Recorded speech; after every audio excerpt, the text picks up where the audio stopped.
Hello දේ ඉතින් මේ වීඩියෝ එකේදී අපි අද බලමු Visual Studio කොහොමද Flutter වලට ඕන විදියට අපේ Windows computer එකේ install කරගන්නේ කියලා. හරි install කරගන්න කලින් අපි ගිහින් බලමු terminal එක පැත්තේ Flutter Doctor command එක run කරාට පස්සේ කොයි වගේ result එකක්ද එන්නේ කියලා. හරි ඉතින් ඉස්සෙල්ලා මම කරන්නේ මගේ PowerShell එක අරගෙන මේකේ type කරගන්නවා Flutter Doctor කියන command එක. ඉතින් Flutter Doctor command එක මෙහෙම කරාට පස්සේ අපිට බලා ගන්න පුළුවන් Doctor summary එකේදී කියනවා Visual Studio install වෙලා නැහැ කියලා. ඉතින් මෙතන මේගොල්ලෝ අපිට දීලා තියෙනවා link එකක් ඒක download කරගන්න පුළුවන් කොහෙන්ද කියලා. ඒ වගේම Visual Studio install කරගන්න ඕනේ. ඇයි කියලා දීලා තියෙනවා. ඒ තමයි දැන් අපි Flutter use කරලා desktop application එක develop කරනකොට අපිට C++ ඕන වෙනවා. ඉතින් අන්න ඒ දේවල් අපිට support එක අරන් දෙන්න Visual Studio එකේ. ඉතින් ඒක නිසා තමයි මේ Visual Studio install කරගන්න ඕනේ. ඉතින් අපි මේ download link එකට ගිහින් බලමු අපි Visual Studio කොහොමද download කරගන්න පුළුවන් කියලා. Okay ඉතින් මේ විදිහට මම මගේ web browser එක open කරගෙන download කරගන්න වෙබ්සයිට් එකට යනවා.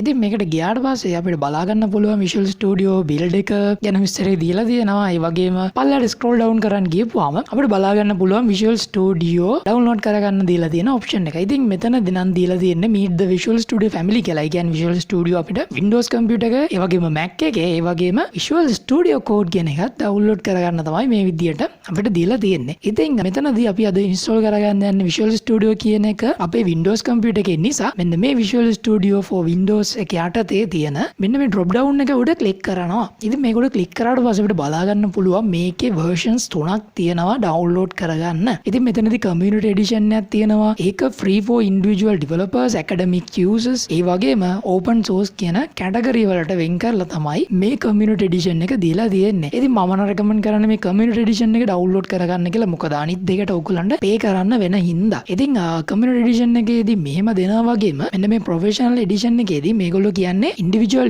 use වලට පාවිච්චි කරන්න පුළුවන්. හැබැයි මෙතෙන්දී අපි license එකක් buy කරන්න ඕනේ. ඉතින් මේ free trial එක තමයි download කරගන්න දෙන්නේ. ඊට පස්සේ අපිට බලා ගන්න පුළුවන් organizations වලට අදාළව තමයි මෙන්න මේ enterprise කියන version එක download කරන්න දෙන්නේ. ඉතින් ඒකත් ඒ විදිහට අපිට purchase කරන්න වෙනවා. ඒකයි මේ trial version එකක් විදිහට මේක දෙන්නේ. right මේ විදිහට community edition එක උඩ click කරාට පස්සේ ඔයගොල්ලන්ගේ thank you for downloading Visual Studio කියලා page එකකට අරන් යනවා. මෙතනදී ඔයගොල්ලන්ට උඩින් බලා ගන්න පුළුවන් මේ Visual Studio setup file එක download වෙලා තියෙනවා. ඒ වගේම මේක automatic download උනේ නැත්නම් ඔයගලන්ට manually download කරගන්න ආයෙ පාරක් click here to retry කියලා option එකකුත් මේ page එකේ දීලා තියෙනවා. හරි setup එක download වුණා. ඉතින් මේ විදිහට මම මගේ browser එක close කරගන්නවා. ඒ වගේම මගේ terminal එකත් minimize කරලා මම යන්නම් download folder එකට. ඉතින් මෙතනදී අපිට බලා ගන්න පුළුවන් Visual Studio setup එක මේ විදිහට download වෙලා තියෙන. අතර මේක මේ පොඩි MB ගණක් download වෙලා තියෙන්නේ. මෙතනදී download වෙන්නේ online setup file එකක්. ඒ කියන්නේ මේක download දෙන්න ගන්නේ online. right ඒකයි මේ පොඩි MB file එකක් download වෙලා තියෙන්නේ. මේ විදිහට download වෙච්ච setup file එක උඩ double click කරාට පස්සේ ඕගොල්ලන්ව අරන් යනවා Visual Studio installer කියන පොඩි process එකට. ඉතින් මෙතනදී මේක Visual Studio එක install කරගන්න වැඩේ තමයි මේ start වෙලා තියෙන්නේ. ඉතින් මෙතනදී මේගොල්ලෝ අහනවා user control එක දෙන්න accept කරන්නද නැද්ද කියලා. ඉතින් මේකෙදී yes කියන එක දෙන්න. එතකොට තමයි මෙතනින් එහා තියෙන process එකට ඕගොල්ලන්ට යන්න පුළුවන්. ඉතින් මෙතනදී yes දුන්නාට පස්සේ ඕගොල්ලන්ට ටික වෙලාවකට පස්සේ බලා ගන්න පුළුවන් Visual Studio install එක. ඉතින් මෙතනදී කියනවා before you get started we need to set up a few things so that you can configure your installation. ඒ කියන්නේ මෙතනදී කීපයක් තියෙනවා. ඉතින් ඒ දේවල් කරගන්න ඉස්සරහට continue කරන්න කියලා තමයි මේ පොඩි message එකකින් කියන්නේ. ඉතින් අපි බලමු continue කියන button එකට click කරාට පස්සේ මොකද වෙන්නේ කියලා. right continue එක click කරාට පස්සේ අපිට බලා ගන්න පුළුවන් දැන් අපි Visual Studio install එක හරහා අත්‍යවශ්‍ය වෙන file ටික download වෙනවා. ඉතින් මේක අපිට බලා ගන්න පුළුවන් පොඩි MB ගන්න download වෙනවා. ඊට පස්සේ ඒක verify වෙලා දැන් මේක install වෙන්න ගන්නවා. මේ විදිහට install වෙනවා. බලමු ටික වෙලාවකින් කොයි වගේ result එකක්ද අපිට බලා ගන්න පුළුවන් කියලා. right මේ විදිහට අපිට ඒක install වුණාට පස්සේ අපිට බලා ගන්න පුළුවන් තව පොඩි window එකක්. ඉතින් මේ window එකේදී කියන්නේ දැන් අපේ අර අත්‍යවශ්‍ය file ටික download වෙලා ඉවරයිනේ. දැන් මෙතනින් එහාට අපිට කරගන්න ඕන දේවල් තියෙනවනේ. අන්න ඒ දේවල් වලට අවශ්‍ය වෙන ඒ අදාළ workload වෙන වෙනම download කරගන්න තමයි මේ දීලා තියෙන්නේ. උදාහරණයක් විදිහට අපිට බලා ගන්න පුළුවන් web and cloud වලට වෙනම ඒගොල්ලෝ දීලා තියෙනවා category කීපයක්. ඒ වගේම desktop වලට වෙනම දීලා තියෙනවා. අන්න එහෙම ඔයගොල්ලන්ට කැමති දෙයක් download කරගන්න තමයි මෙතනින් දීලා තියෙන්නේ. ඉතින් මෙතනදී ඔයගොල්ලන්ට බලන්න පුළුවන් මේක scroll down කරලා තව මේකේ මොනවද අපිට බලන්න පුළුවන් කියලා. පොඩ පල්ලෙහාට ගිහින් බලමු මොනවද මේකේ තියෙන්නේ කියලා. right අපි මෙතනදී අපිට බලා ගන්න පුළුවන් web and cloud කියලා එකක් තියෙනවා. ඊට පස්සේ desktop and mobile කියලා එකක් තියෙනවා. ඊට පස්සේ අපිට gaming බලා ගන්න පුළුවන් සහ other tool sets බලා ගන්න පුළුවන්. ඉතින් මෙතනදී ඔයගොල්ලෝ මේ Visual Studio එක පාවිච්චි කරන්න යන ඒ අවශ්‍යතාවයේ අනුව ඒ අදාළ දේවල් ඩවුන්ලෝඩ් කරගන්න කියලා තමයි මේ දීලා තියෙන්නේ. ඉතින් අපිට මේ workloads වලට අමතරව වෙනම ඩවුන්ලෝඩ් කරගන්න පුළුවන් individual components කියලා જાතියකුත් තියෙනවා. ඉතින් මෙතනදී අර workloads වලට අමතරව අපිට වෙනම දේවල් workloads නැතුව individually install කරගන්න ඕන නම් මේ individual components කියන යටතේ තියෙන ඒවා install කරගන්න පුළුවන්. ඒ වගේම අපිට දීලා තියෙනවා language packs කියලා එකක්. ඉතින් මෙතනදී ඔයගොල්ලන්ට කැමති language එකක් select කරන්න පුළුවන්. අපි English ම තියමු. alright. ඉතින් ආයෙ තියෙනවා install කරන්න installation locations. හරි. ඉතින් මෙතනදී ඒගොල්ලෝ අපිට දීලා තියෙනවා ID එක කොහෙද තියෙන්නේ, cache එක, එතකොට ඒ වගේම shared components, tools and SDKs මේ වගේ අපිට වෙනම locations දෙන්න පුළුවන්. ඉතින් අපිට එහෙම වෙනස් කරන්නත් අවශ්‍යතාවයක් නැහැ. මොකද ඉතින් මෙතන තියෙන තැන්වලම තියෙන එක හොඳයි. මේගොල්ලෝ default install කරලා තියෙන තැනම. ඉතින් SSD එකක් වගේ use කරනවා නම් SSD එකේ location එකක් දීලා තියෙන තැනක් වගේ නම් ඉතින් performance වලට හොඳයි කියලා හිතනවා. right. ඉතින් දැන් අපිට මෙතනදී installation location එක select කරාට පස්සේ දැන් අපි කරන්න යන්නේ workloads යටට ගිහිල්ලා දැන් අපේ Flutter වලට ඕන කරන ඒ workload එක download කරගන්නයි යන්නේ. ඉතින් මෙතනදී ඔයගොල්ලන්ට ගොඩක් දේවල් download කරගන්න පුළුවන් Visual Studio හරහා. ඉතින් අපිට Flutter වලට නම් අත්‍යවශ්‍යනේ මෙතනදී C++ නේ. ඒක නිසා අපි මේක චූට්ටක් පල්ලයට අරන් යමු. පල්ලයට අරන් ආවට පස්සේ මෙන්න මේ desktop and mobile කියන කැටගරි එක යටතේ අපිට workload පහක් බලා ගන්න පුළුවන්. මෙතනදී අපිට Flutter වලට දැන් C++ නේ ඕනේ. C++ ඕන කරන්නේ desktop development වලට. ඉතින් මෙතනදී අපිට මේ පහෙන් desktop development කියන එක උඩ ටික් එක දාගන්න තමයි තියෙන්නේ. මෙතනදී අපිට mobile application development කරන්න යන්නේ නැහැ. ඉතින් අපිට ඕනේ desktop application development. ඒක නිසා තමයි desktop application development වලට මෙන්න මේ desktop development with C++ කියන එක උඩ ටික් එක දාගන්නේ. මේක උඩ ටික් එක දාගත්තට පස්සේ අපිට මේක location එක change කරගන්නත් යටින් ඕනනම් පුළුවන්. ඉතින් මෙතනදී මට අත්‍යවශ්‍යතාවයක් නැහැ location එක change කරන්න. right. ඉතින් දැන් අපි ගිහින් බැලුවොත් installation details උත් වෙනම අපිට දක්නවත පැත්තේ දීලා තියෙනවා. ඉතින් මේ installation details යටතේ අපිට මේගොල්ලෝ දීලා තියෙනවට අමතරව වෙනත් අත්‍යවශ්‍ය දේවල් install කරගන්න පුළුවන්. ඒ කියන්නේ උදාහරණයක් විදිහට අපිට මේක සමහරක් දේවල් install කරන් යනකොට සමහර tools අපිට අත්‍යවශ්‍ය වෙනවා වෙනම install කරගන්න. ඉතින් ඒ වගේ දේවල් install කරගන්න තමයි මෙන්න මේ optionally මේ දේවල් කීපයක් දීලා තින්නේ. ඉතින් අපිට errors දැනට ඉස්සරහට එන්නේ නැහැ. අපි මොනවාරි දෙයක් ගරන් යනකොට changes කරන්න ඕන වුණොත් අපි ආයෙ Visual Studio එක පැත්තට ඇවිල්ලා මේ අත්‍යවශ්‍ය තෝරලා ඒක download කරලා දාමු. දැනට අපි මේ ටික තියලා තියමු. ඉතින් දැනට ඔයගලන්ට පේනවා මෙතනදී මේ ටික select කරාට පස්සේ required space එක දීලා තියෙනවා 9.44 GB කියලා. ඉතින් මේක මේ විදිහට ප්‍රමාණයක් යනවා. සාමාන්‍ය ටිකක් වැඩිපුර space එකක් යනවා අපිට මේ අත්‍යවශ්‍ය දේවල් install කරගන්න. ඒ වගේම මේක install කරගද්දී අපිට යට දීලා තියෙනවා මෙතනදී install කරගන්න ක්‍රම දෙකක්. එකක් තමයි install while downloading කියන්නේ download වෙන අතරතුර install කරගන්න එක. ඒ වගේම අපිට තියෙනවා download all then install කියලා. ඉතින් මෙතනදී වෙන්නේ ඔක්කොම download වෙලා ඉවරනාට පස්සේ තමයි install වෙන්නේ. ඉතින් මෙන්න මේ download all then install කියන එක තමයි අපිට හොඳ. මොකද ඉතින් දෙයක් download වෙලා ඉවරනාට පස්සේ install වෙන එක හොඳයි කියලා මම හිතනවා. ඉතින් ඒක හින්දා ඒක මගේ කැමැත්ත. ඉතින් ඔයගලන්ට අරක දෙන්න අනිත් එක දෙන්නත් පුළුවන්. ඉතින් මේ විදිහට download all then install කියන එක select කරලා මම කරන්නේ install කියන බටන් එක උඩ click කරනවා. process එකට පොඩි වෙලාවක් යනවා. ඒක නිසා මම වීඩියෝ එක පොඩ්ඩක් fast forward කරන්නම්.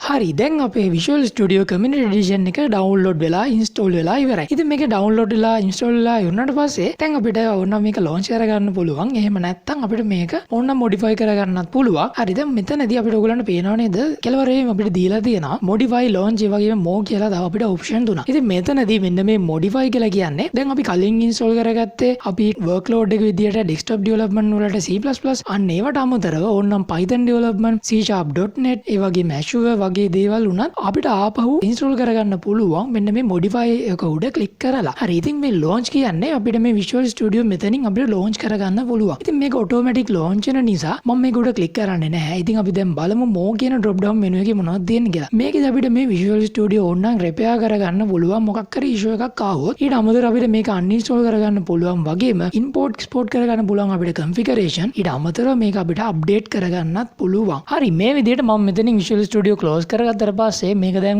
automatically launch වෙනවානේ. ඉතින් මේක දැන් අපි first time install කරගත්තාම තමයි මේ විදියට Visual Studio automatically launch වෙන්න ගන්නේ. ඉතින් මේක first time launch වෙනකොට අපෙන් අහනවා Visual Studio වලට sign in වෙන්නද නැද්ද කියලා. ඉතින් මෙතනදී sign in වෙන්න වෙනවා කියලා කියන්නේ අපේ settings ටික devices හරහා synchronize කරගන්න පුළුවන්. ඒ වගේම අපිට real time තව කෙනෙක් එක්ක project එකක් collaborate විදිහට කරන්න පුළුවන්. ඒ වගේම integrate කරන්න පුළුවන් අපිට Azure service වගේ දේවල්. අන්න ඒ දේවල් කරගන්න තමයි මෙන්න මේ sign in එක අපෙන් ඉල්ලලා තියෙන්නේ. ඉතින් මෙතන sign in වෙන්න අපිට Microsoft account එකක් තිබ්බනම් පුළුවන්. මට දැන් ඇත්තටම අවශ්‍යතාවයක් නැහැ මෙතනදී sign in වෙන්න. ඒක නිසා මම sign in වෙන එක නැතුව not now maybe later කියලා තියෙනවා. ඉතින් මේ not now maybe later කියනකොට මම click කරනවා. හරි මේකට click කරාට පස්සේ දැන් අපෙන් අහනවා ඔයාගොල්ලන්ගේ developer settings සහ theme එක මොකක්ද කියලා select කරන්න එන window එක. ඉතින් මෙතනදී developer settings කියලා කියන්නේ දැන් ඔයා මෙතනදී Visual Studio install කරලා තියෙන්නේ මොකක් හරි specific development වලට නම් උදාහරණයක් විදිහට JavaScript, Visual Basic, එතකොට Visual C Sharp, එහෙම නැත්නම් Visual C++,